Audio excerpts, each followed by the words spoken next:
David's life took a dramatic turn long before he bid farewell to his secondary school days. Growing up in a neighborhood where the influence of the Supreme Airlord's confraternity was palpable, he had already been exposed to the group's ideologies and orientations. The environment had a profound impact on his young mind, sowing seeds that would eventually blossom into a reality he never thought possible. On November 6, 1999, David's fate became intertwined with that of the airlord's confraternity. It was a day that would change the trajectory of his life forever.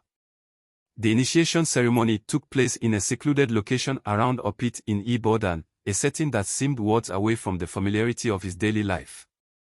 Ironically, David had never envisioned himself becoming a member of a confraternity.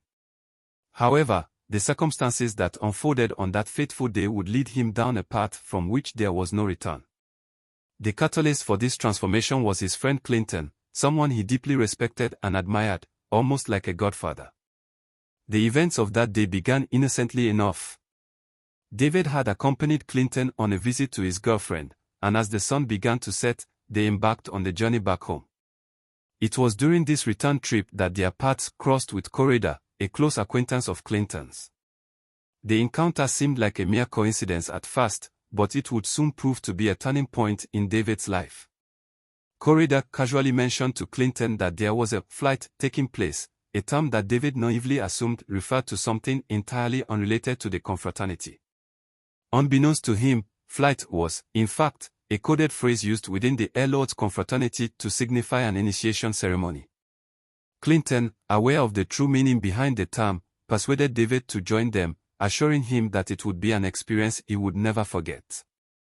As the night wore on, David found himself engulfed in a mix of excitement and trepidation. The darkness seemed to intensify his apprehensions, and he couldn't shake off the feeling that he was stepping into the unknown. Despite his reservations, he reluctantly agreed to follow Clinton and Corrida to the initiation site. The journey to the initiation ground was shrouded in an air of mystery, with David's companions offering only cryptic explanations about what lay ahead. As they walked, the silence between them was punctuated only by the sound of crickets and the rustling of leaves beneath their feet. The further they ventured into the night, the more David's heart racing with anticipation and fear. It was amidst this eerie backdrop that David finally arrived at the initiation site, marking the beginning of his journey into the confraternity world. Little did he know that this moment would set in motion a chain of events that would forever alter the course of his life. The initiation that took place on the night of November 6, 1999, was a memorable experience that would leave an indelible mark on his life. As the initiation ritual finally drew to a close, David stumbled out of the initiation site.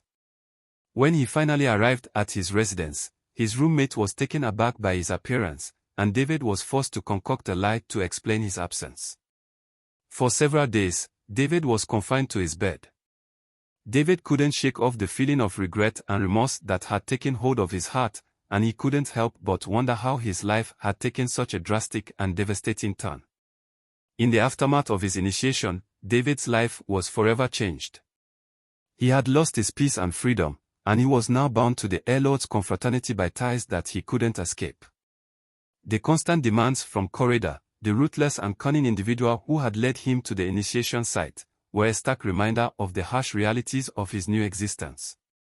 Corrida's demands for money were relentless and merciless, and David was forced to part with his hard-earned cash whenever their paths crossed. The encounters were always tense and intimidating, and David couldn't help but feel like a pawn in a much larger and more sinister game. The fact that Corrida would often storm into his room, waking him up in the dead of night, only served to heighten the sense of unease that had taken hold of David's life. As the days turned into weeks, David's roommates began to notice the change in him. They would often ask about his association with Corrida, and David would struggle to provide a convincing explanation. It wasn't until much later, when the truth finally came to light, that his roommates realized the true nature of David's involvement with the airlord's confraternity. The revelation was met with a mix of shock, surprise, and concern, as they struggled to comprehend how their friend had become embroiled in such a notorious organization.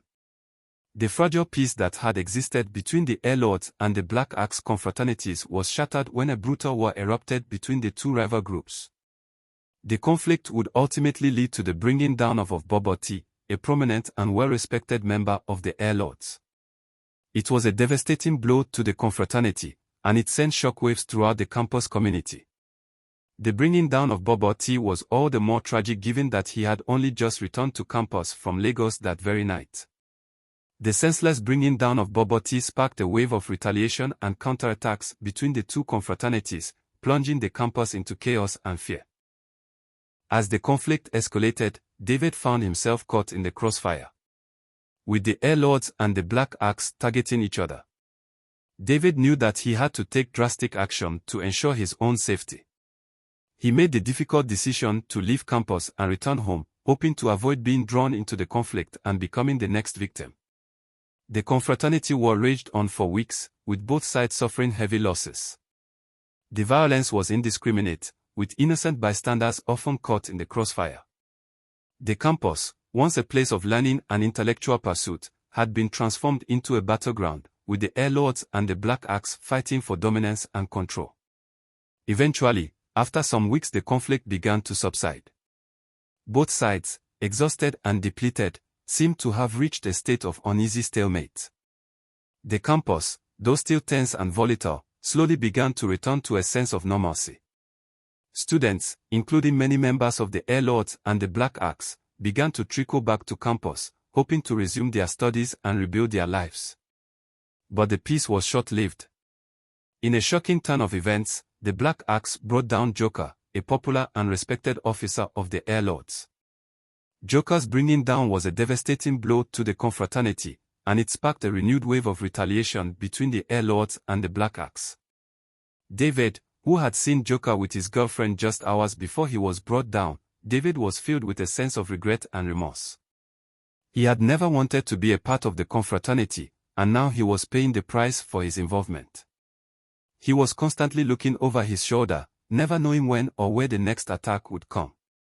The stress and anxiety were taking a toll on his mental and physical health, and he couldn't help but wonder how he had allowed himself to become embroiled in such a deadly and destructive world.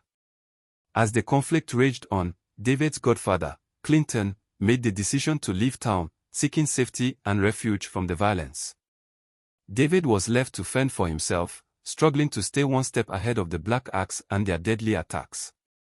He was trapped in a living nightmare, with no escape in sight. The confraternity war had become a never-ending cycle, and David was just a pawn in a much larger and more complex game. David's experiences as a cultist at his institution had been nothing short of tormenting. The constant confraternity wars, the endless running and hiding, the perpetual fear of being targeted. All this had taken a devastating toll on his mental and emotional well-being. He had been forced to abandon his studies, leaving behind the familiar comforts of his old school, in search of a fresh start. With a heavy heart, David made the difficult decision to start anew at a different institution, hoping to leave his cultist past behind him. He was determined to reinvent himself, to shed the skin of his former life and emerge as a new person, free from the shackles of cultism. David threw himself into his studies, determined to make the most of his second chance. He was focused, driven, and committed to succeeding, and for a while, it seemed as though he had finally found the peace and tranquility he had been searching for. But fate, it seemed, had other plans. One day, while going about his daily routine, David was taken aback when he ran into one of his former airlord members at his new institution. The unexpected encounter left him stunned and speechless, his mind racing with thoughts of the past and the secrets he had hoped to keep buried. As they exchanged greetings, David's former colleague asked him why he had not been in touch with his fellow airlords at the new institution. David, still reeling from the shock of the encounter, replied that he had not seen any airlord members since he started attending the new school. The response was innocent enough, but it belied the turmoil that was brewing inside David. The chance encounter had awakened a realization within David: the confraternity world was vast and far-reaching, with tentacles that stretched into every corner of society. He had hoped to escape the cultist lifestyle by starting anew at a different institution, but now he understood that such a feat was impossible. Cultism, once you were in, was a lifelong dedication, a commitment that could not be easily renounced. David's heart sank as he grasped the reality of his situation. He had thought that he could simply walk away from his past, that he could leave the cultist lifestyle behind and start anew. But now he understood that such a thing was impossible. Cultism was a lifelong sentence, a commitment that would haunt him for the rest of his days.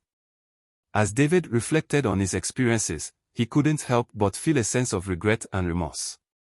He had been young and naive when he first joined the airlords, seduced by the promise of power and prestige. But now he understood the true nature of cultism, a world of violence, fear, and intimidation, where the strong preyed on the weak and the innocent were caught in the crossfire. David's story serves as a cautionary tale, a reminder of the dangers of cultism and the importance of making informed choices. Cultism may seem appealing at first, with its promise of power and prestige, but it is a lifestyle that comes with a terrible cost. Once you are in, there is no easy way out, and the consequences of involvement can be devastating. As we reflect on David's experiences, let us remember the importance of shunning cultism. Let us encourage our young people to make informed choices, to seek out positive role models, and to avoid the temptation of cultism.